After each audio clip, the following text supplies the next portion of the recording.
Hello, I'm David Hunt, CEO and founder of Hyperion Cleantech Group and your host for the Leading Cleantech podcast. It's great to have you back with us.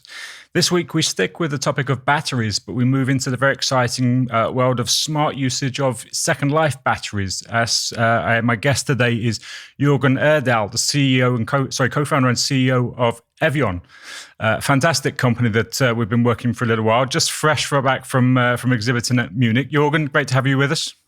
Thank you, David. A pleasure to be on the show. So you're, as we all are at the moment, seem to be ever traveling. Where are you about? Are you at the moment? I'm actually in the Nice airport at the moment. Okay. So I managed to actually sneak in a tiny bit of vacation just after Intersolar last week. So that was absolutely fantastic. Yeah, need to squeeze it in while we can. So there's huge amounts I want to talk about, and typically we do start with the individual rather than the company. But I am fascinated a little bit because your background, as have many guests and entrepreneurs, come from BCG or for the consulting world, and clearly that would have exposed you to a lot of different things within the clean energy and mobility transitions. So why did you choose second life batteries? That's a very good question, and a medium long story, I guess.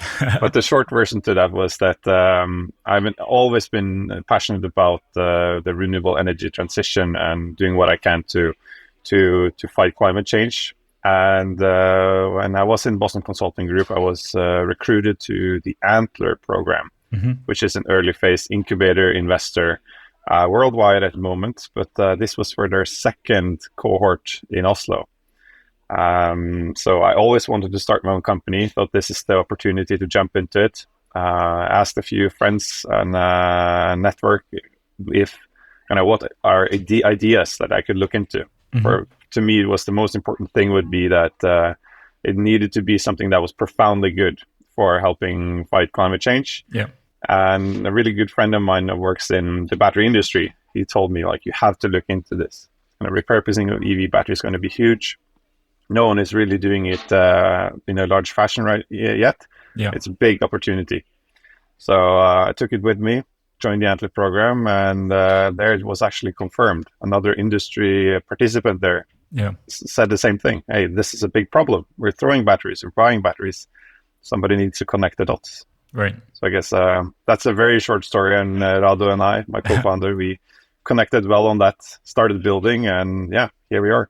That's a fascinating way around. So clearly, because the other thing that's interesting, and again, a number of people do come from consulting backgrounds into entrepreneurship, where you're moving from this big corporate, from a consulting perspective, to suddenly wearing a number of hats and running a startup organization. But you say that was the appeal. You had that yearning before you have found specifically the solution or the problem that you wanted to solve. So what was it in you feel that made you want a career in entrepreneurship and not a career in consulting? Yeah, I think it's kind of from growing up. I always enjoyed making things. From when I was a child to making things with my hands. The father, which were a carpenter. My grandfather always used to bring me down into the workshop and show me how things were put together and made. So I really enjoyed always that, learning how the world was put together and make stuff myself, like physical, tangible stuff you can touch.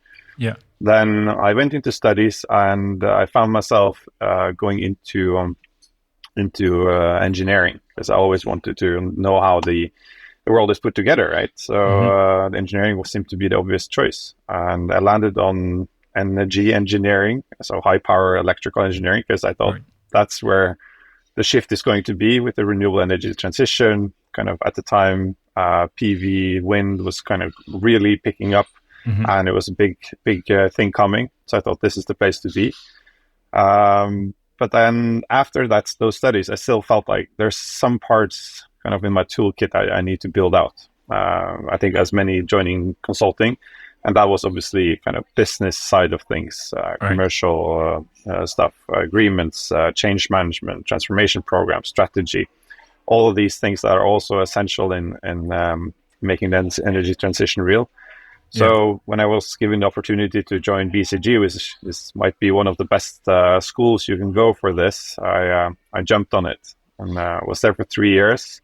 But always in those 3 years, I had this lingering feeling that I want to go and build something. Because in studies, I always were part of these student groups, setting up a few that were part of leading others. I was really excited about like building stuff, deciding what to do, and making it go into reality.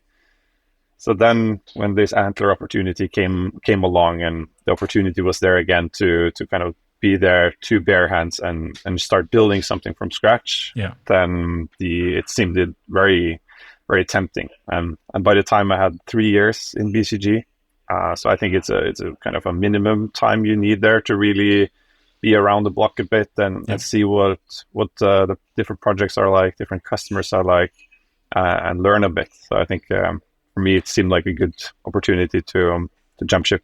Good timing. Yeah, no, it's really interesting actually, where you describe that as a strategic journey in your career, because clearly doing what we do, we're often, blessed to work with a number of people who do have that longer term vision for their careers, whether that's an entrepreneurship or as an employee within a business. But also, so many people kind of stumble from one thing to the next, and sometimes that works out for them, sometimes not. But it's interesting that you looked at a way of thinking there were some gaps in your experience that you needed to fill, and you could do that in a certain way by joining BCG and then coming back to your original aim as an entrepreneur. And it's good to see that was a strategic decision, and obviously so far it's working out pretty well. Yeah, I hope so. And obviously there was some kind of serendipity around the life choices as well. But definitely in hindsight, I'm super happy with how that turned out. Sure. So let's look at the battery situation. And as you know, there's much of the talk at the moment is just that we don't have sufficient supply for batteries for the EV transition, and of course for stationary storage also. But whenever we talk about second life or hear about recycling, it's usually some negative spin from the powers that be that want to say that nothing recycled, it all ends up in the bin. And I don't think that happens particularly much anyway. But it's great that companies like yours are really at the forefront of changing that. So perhaps you can just share a little bit specifically about your solution and the part that you play in the energy transition. Yeah, happy to do so. So as you're pointing out, right, that the transition into electric mobility is demanding tons and tons of batteries to go into the industry to fuel that transition. And the battery is basically the limiting component at the moment for the EV industry to take off. And because things sometimes there are mistakes in production, you need to break in volumes. Over time, these will also come to a kind of end of their first life in their vehicles. Mm-hmm. Then these batteries will start to find their way coming out of the cars as well. And because of the sheer volumes that go into cars, only a few percentage points of mistakes, errors, early recalls leads to huge volumes of batteries that come out and become available for either recycling or second life. Yeah. And that is what we in Evyon are doing, is to develop an integrated hardware and software platform to be able to identify what batteries that can live on in a second life. Yeah. And then industrialize the process to bring them into a stationary energy storage system or a second life energy storage system that can then live on for more than 10 years in a second life application by then correctly and smartly operating them, monitoring them, so we can maximize safety, performance, and lifetime on these assets. And truly then what we in Evyon, our mission, which is to maximize the value of every battery under a vision of a fully renewable future for everyone. So in very short, repurposing those batteries that can be repurposed and maximizing their lifetime there.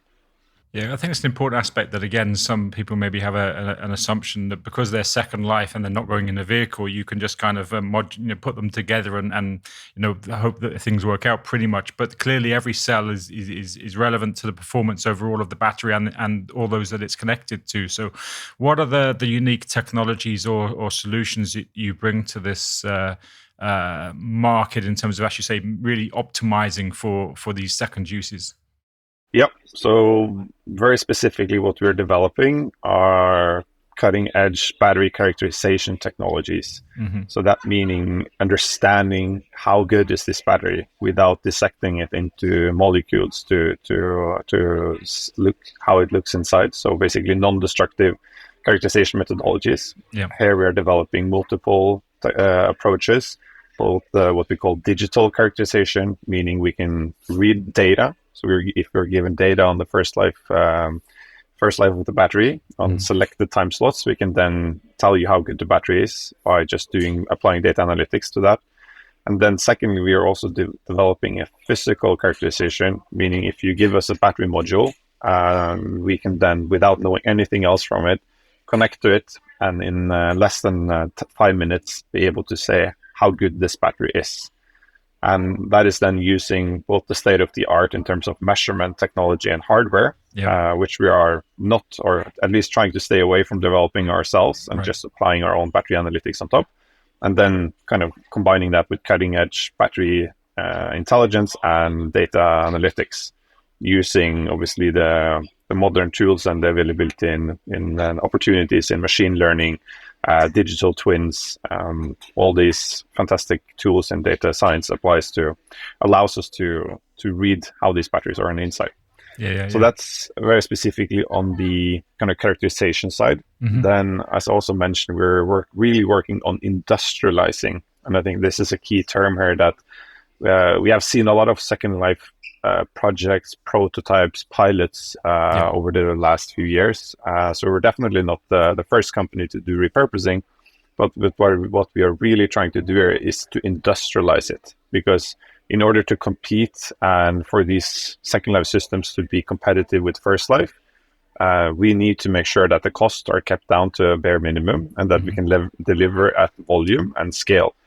And that requires that we have standardized designs, we have large volumes through this, we have professional contract manufacturers and manufacturing partners and partners along the value chain to get these from they go out of the car until they find their way into a second life application operation. And that requires a lot of effort. I think many have underestimated, or everyone who's done hardware knows kind of how difficult it is to really scale. And I think we've already come quite a long way, even though we're still in our early days as well. So let's look at that supply and demand thing, because again, being second life, firstly, you need to have a solid supply of batteries coming through, and we'll talk about the demand separately. So given also at the moment, vehicle batteries are lasting a lot longer than most people presumed and thought they would, which is obviously a good thing. So what's the supply line like for you to be able to deliver on to your customers? What's the sourcing situation like for the batteries that you then analyze and then industrialize? So we are working directly with the car manufacturers, so the OEMs. Today we have a publicly announced partnership and sourcing from Mercedes-Benz directly in Germany. So we're very happy and excited about that partnership, where we are then seeing how we can work together on getting volumes into those kind of numbers where we start to see scale benefits, as I mentioned earlier. And we're obviously talking to quite a lot of others as well. But I think you're really spot on that it's a supply and demand here. And currently we still see that there's maybe 2 years away until we start to see really large volumes of second life batteries become available. There's still a few years out there, I would say. 2 years, then I would definitely say it's sizable. But we already confirmed more than 20 megawatt hours of batteries that we are sourcing. So it's not insignificant, the volumes, but we truly believe that in a few years, this is really going to pick up. And then, we're talking 10x those volumes. Definitely. Yeah, sure. So then on the flip side of that of demand, actually supply is burgeoning and will clearly escalate, as you highlight there.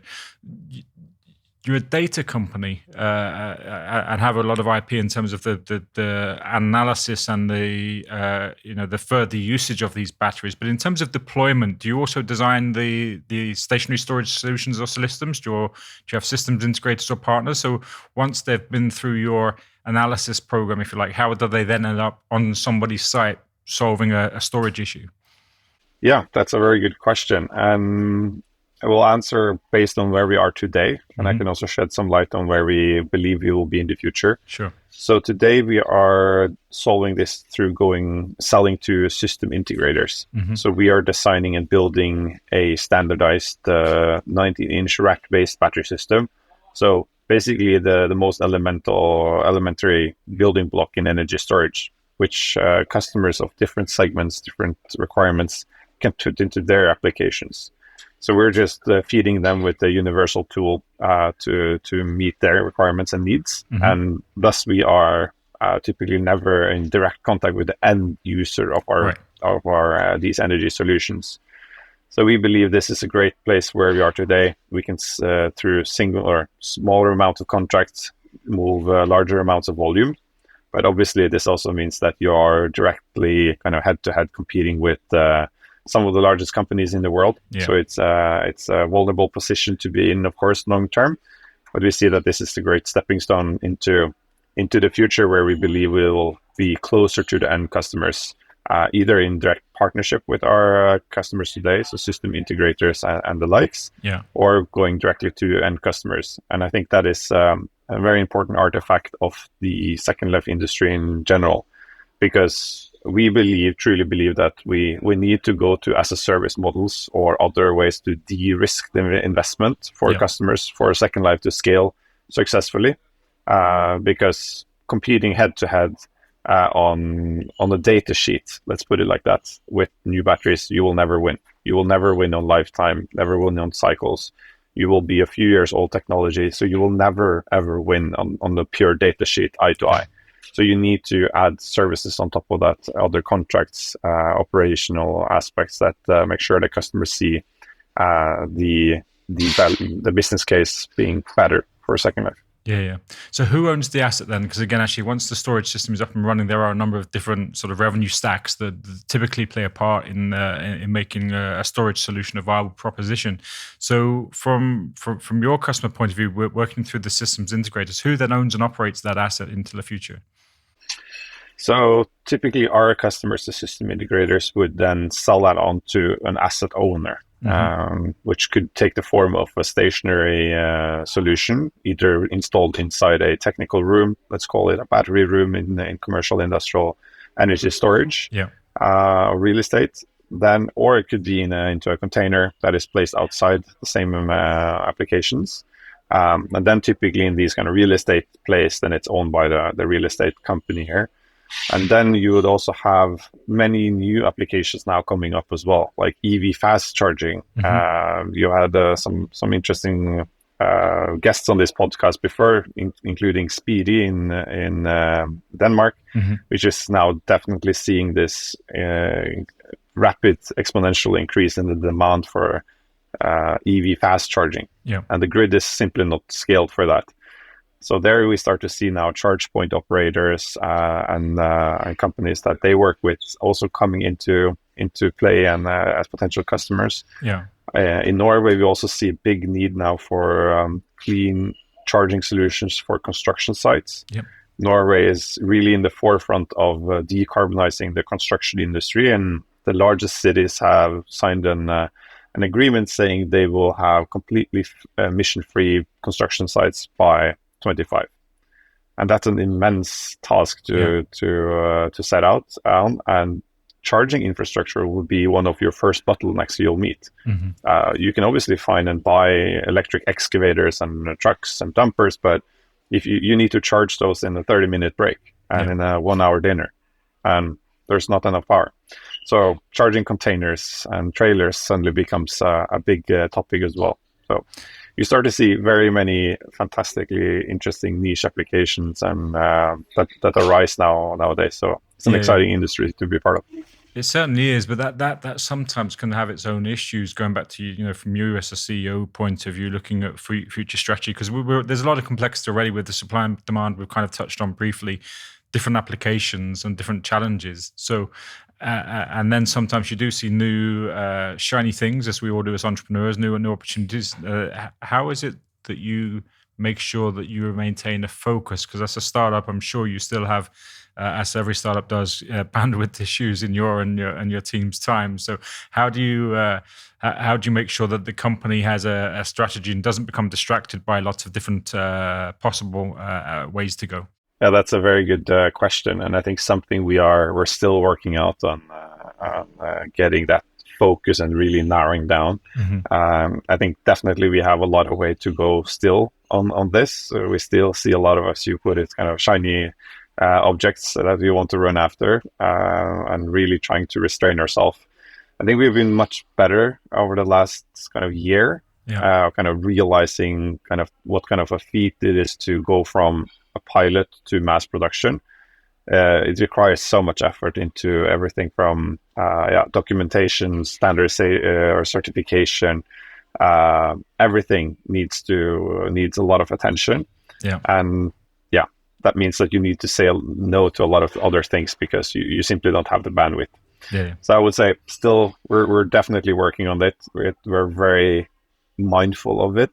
And if you ask kind of the engineering team, they will probably say that we're too optimistic, and that they have to ask the commercial team and they will say that we're too pessimistic.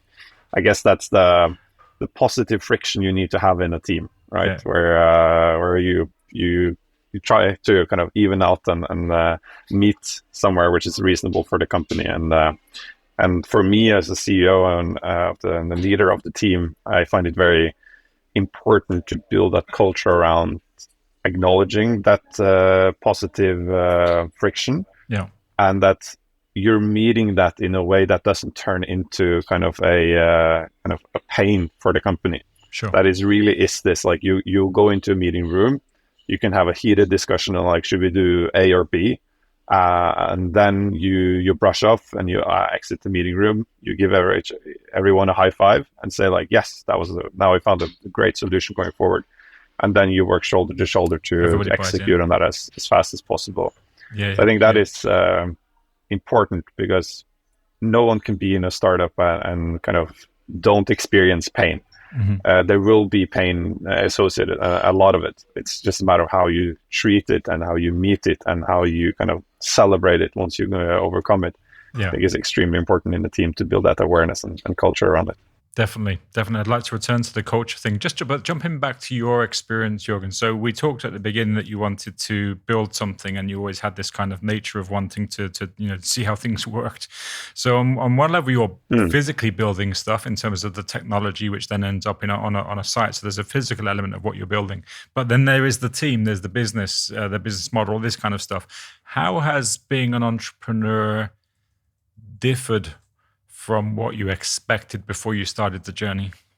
That's a very good question. I think it never ceases to amaze how many challenges you can run into and how many things you have to deal with and building a company.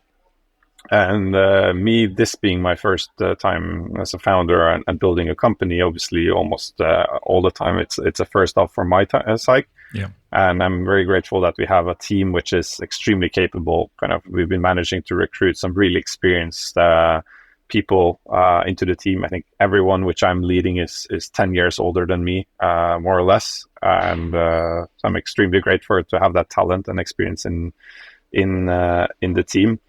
But I kind of like to compare it a bit like building a company, like playing a video game. It's kind of like you start off early days, it's easy.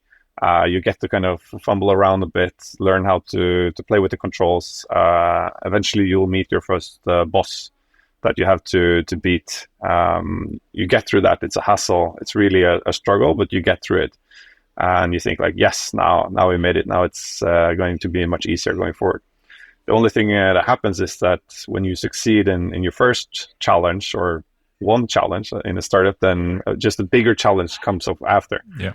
And it's not because you're not successful. It's exactly because you're successful. And that's coming again back to what I said earlier, right? It's about then how you face that. Okay, here's another challenge. And it's kind of really rolling up, to build that culture about rolling up the sleeves, face that challenge as a team, have a lot of fun while doing it, and give each other a high five when we solved it. And so coming back to your question, I think it's really about it never ceases to amaze me kind of how many challenges and how many hurdles you have to go over and stuff. Yeah. And especially what you say, like with the people, building a team is extremely hard, but also extremely rewarding. The larger your team gets, the more challenges and opportunities you'll get as a company. And it's also your strongest asset. So it's definitely something you have to take a lot of care in and building and maintaining as a founder. So, Have you enjoyed that side of things? Because again, it's not always typical that people realize that those softer skills, those building of the culture, the managing the team, bringing everybody on the journey, dealing with failure, because every startup, as you say, some challenges you overcome, but some you don't, and you have to live again and start again. So uh, this building of a culture and those softer skills, was that something you've always had, or again, are these things that you've had to work on in the same way as you've had to work on the intellectual sort of side of the batteries and the data? Yeah, I'm not sure if I always had it. I would say I'm still fairly or very young, and a lot of things to learn also in this domain. But I would maybe say that I think one of the things that have made us be able to move as fast as we have as a company, I think, is because Rado and myself, I think we have been very successful in building this culture around people caring for each other, Right. people caring for the company. People are willing to go the extra distance to get to something which is better. Yeah. Acknowledging, as you say, right, that failing is part of the journey, and that's just how it is. And if we fail, we get right back up again, and we try again in a slightly different direction. And yeah, so I think truly kind of that is something I really value in our culture, and maybe it's a part of like how Rado and myself are as people, and how we kind of manage to nurture that in the team. I don't know, and maybe I should ask somebody in the team to emphasize on this. But we did actually do a study or a questionnaire throughout the team a few months back, and really this kind of caring for each other, and that they really feel that Evyon doesn't just hire people as machines to get work done. It's really genuinely caring for them. Yeah. That was one of the things that stood out. So I truly think we've been successful so far, at least. Yeah. And I think you should give yourself more credit, because cultures get built, and they either get built deliberately or they get built accidentally. And positive cultures typically, obviously, those which are built more deliberately. And I think that's a critical point, that you and your co-founder have created or had this idea of how to do that. And that's the challenge, of course, as you say, where it's when there's 5 people, then there's 15, then there's 50. It becomes much more difficult in many ways to maintain these cultures, right, and scale. But that's a fascinating thing. Listen, there's so much going on in the battery space that's super exciting at the moment. And unfortunately, we were touching on this before. I think for the second time in 10 years, I missed Intersolar last week. I was in an event in Berlin. But tell us about the show from your perspective, and what did you see there apart from your own stand? What was your take from what is one of Europe's biggest energy transition events, essentially?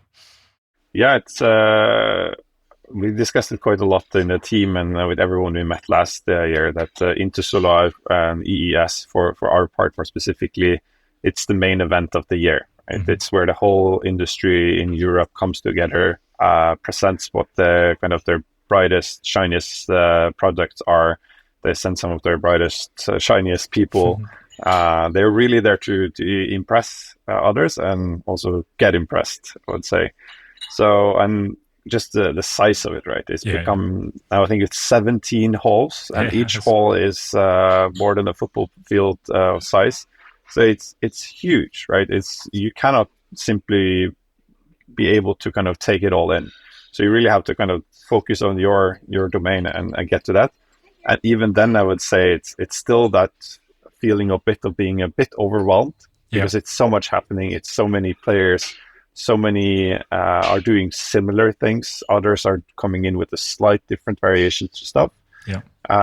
So I find it extremely motivating, but also at the same time a bit overwhelming to see the pace of the industry. But overall, kind of the highlight I would say is that it just sees how the industry is growing year on year, coming there now. This is our 3rd year participating as Evyon, 2nd year with the stand. And I can clearly see kind of just how this is moving and what direction it's moving, and that it's exciting to be part of it.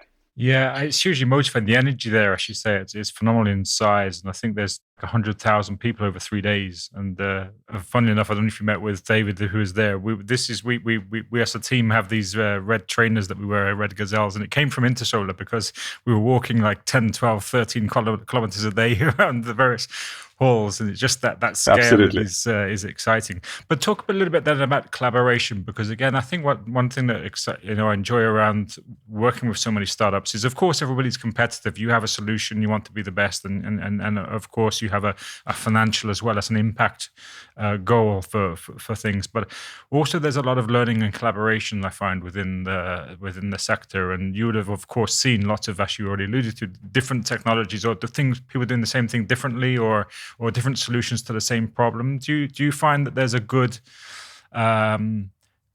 inspiration for collaboration and or at least learning as you're going from others? Yeah, definitely. And I think that's also one of the takeaways this year is now we have become, say, old enough and known enough that people come up to our stand. They know about Evyon. They have taken note of our booth number. They go straight up to our stand and say, hey, I read about you. I want to discuss working together. This is an opportunity. So I would say definitely the industry is out looking. A lot of companies are aware of Second Life and repurposing as a theme, and they are starting to trying to wrap their heads around how they fit into that, whether that being huge companies like kind of the big Southeast Asian energy system or storage providers and kind of technology companies. It could be automotive companies that are also roaming around the event. It's also some of the larger European installers, integrators, kind of, we're talking multi-million, billion-dollar companies that have acknowledged that this is happening, and they're trying to dive into it. But also smaller system integrators across Europe that we had meetings with or that came up straight to us, and they want to see kind of how they can fit Evyon's product into their portfolios.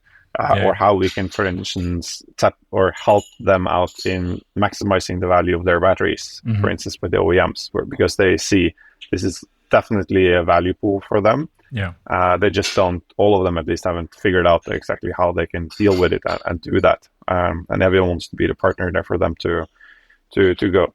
So I would say it's definitely a lot of partnerships going down, and we're also here to learn, right? To see also how we can partner up and where we can fit into that value chain as a value-adding partner, with kind of taking into account all these huge international technology companies, with the small, medium, and large-size system integrators, with the OEMs, like really trying to find our spot into that huge kind of complex puzzle.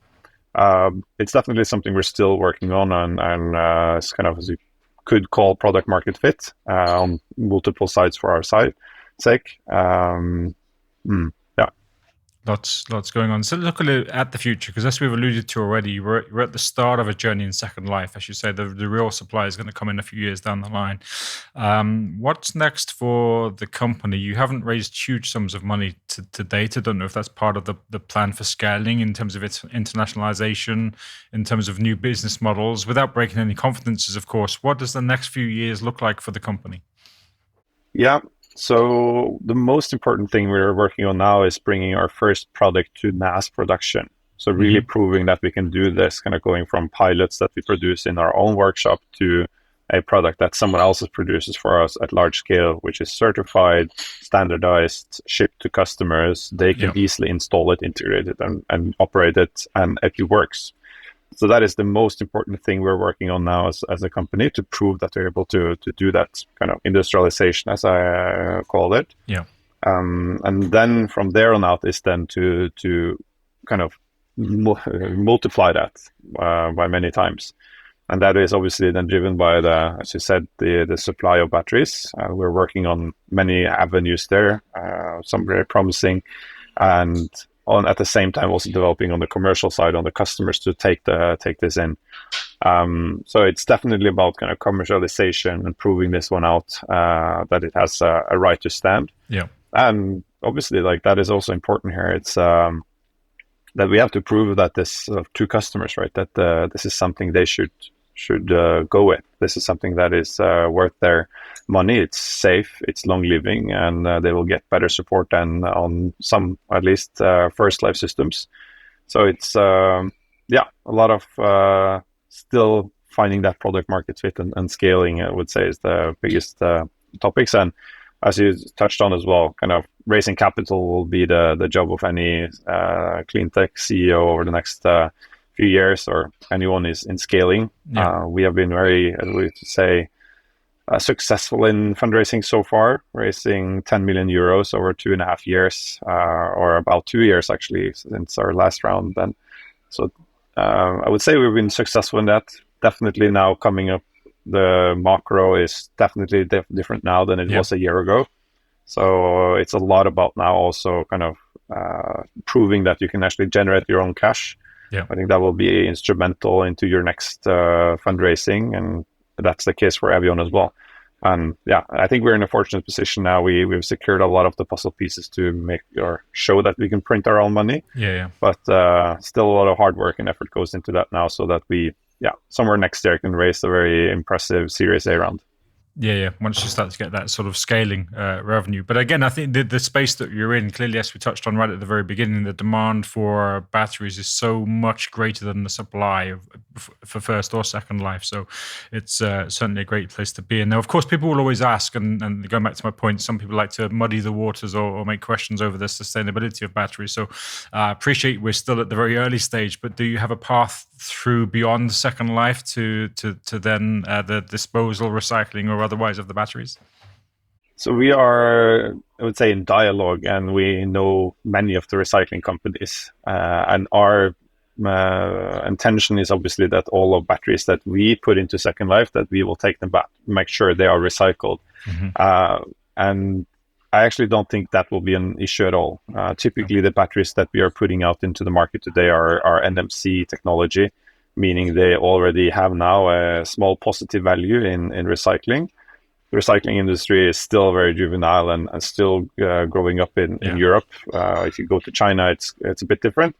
But I think by the time our batteries will start finding their way back or approaching the end of their second life, then they will be worth that much that I don't even think we will have a problem that they will be thrown to us. They will be taken care of before we might even know it.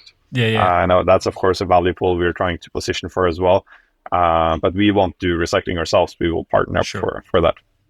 But it's important to see that chain, and as you say, the value stream, and it is a value stream, is consistent through to the end. So again, it's important that companies and individuals see that, if they are embarking on this journey, that there is a sustainability that meets their ESG goals, as well as their actual practical day-to-day needs from the storage solutions. Jumping a little bit back to a more holistic view, you spend a little bit of time. I don't know how much time you got to explore at AES Intersolar. It's not always easy to get away from the stand when you're so busy. But looking at the whole energy transition, how much more or less confident are you now that we can achieve what we need to achieve than you were when you started this journey a handful of years ago? And then I guess you're thinking about us as a society and mankind in the energy transition, right? I'm a very optimistic person myself, but I also see how vulnerable technology change is to financial, geopolitical situations. So unfortunately, as long as it's not strictly required by law, mandated, or just purely the best business option, adoption will be rather slow. So unfortunately, I do see a lot of that projects are lagging. Regulatory is a bit lagging. Obviously, kind of the geopolitical situation with Russia invading Ukraine has it put even more pressure on the energy industry in terms of getting cheap electricity. Maybe putting some more effort into renewables, obviously, but it also leads to some other side effects that is not so positive. So, to be honest, I would say that we still need a lot of more. We need politicians which are more not afraid of really making tough decisions. And not hiding behind kind of the that it's kind of making a tough decision that puts you in jeopardy for your next election. Absolutely. And this is kind of one of my, at least, thoughts is that we're talking about science. We're talking about pure, it's science about climate change. It's not a debate whether what you believe in or not believe in. And that this is actually then handled by politicians is to me as frank or as crazy as an idea as if the government will be debating whether gravity is real or not, and if we should do something about gravity. To me, it's crazy. Like, this should have been a law set out, like, this is the reality. This is science. This is the reality. We need to adapt it. It's not something we can debate in government and politicians can go around rallying for one or the other side. It's a question about how do we get the job done and adapt to it. And unfortunately, I am afraid that the kind of typical 4-year political system that many has, it's not adapted to solve that. So, yeah, I'm a bit pessimistic on how successful we'll be in achieving that if we don't get governmental leaders that are willing to make those tough decisions. Yeah, it's a challenge, isn't it? I think we are by nature in the sector, and obviously as entrepreneurs, positive, and I'm overall positive, but you're absolutely right. It's this 4-year cycle where people can then kick the can down the road, so to speak, not make the hard decisions, because then they can pass it on to the next person or the next politician. Exactly. But on the upside, the technologies that you're proving are existing, the communities and are existing. From our perspective, the number of people who want to be working for the organizations that are making an impact is moving. So let's hope that we see a little bit more momentum and speed from the politicians. There have been some good news, to be fair, with IRA in the US and of course with Europe hopefully following suit. So let's hope we can have the optimistic view that politicians will maybe the science becomes so overwhelming that even they have to make some hard choices. Yeah, no, definitely. There's I don't want to paint too grim of a picture, but I've seen enough of decisions being made that I don't support that much. But yeah, definitely where things are heading in the right direction. Let's just make sure or do everything we can to accelerate that. Yeah, exactly. And the reason for the podcast is to share stories like yours of companies and individuals who are making a difference and really wanting to not wait for someone else to come up with a solution, but creating a solution yourself. So listen, it's been brilliant to spend some time with you, Jorgen. Thanks very much for sharing. We look forward to seeing the evolution of Evyon over the next few years, and we'll hopefully keep in touch with the fundraising and beyond. And it's been great for us to be working with you. So thanks for joining us. Thanks a lot, David. Thanks for the invitation.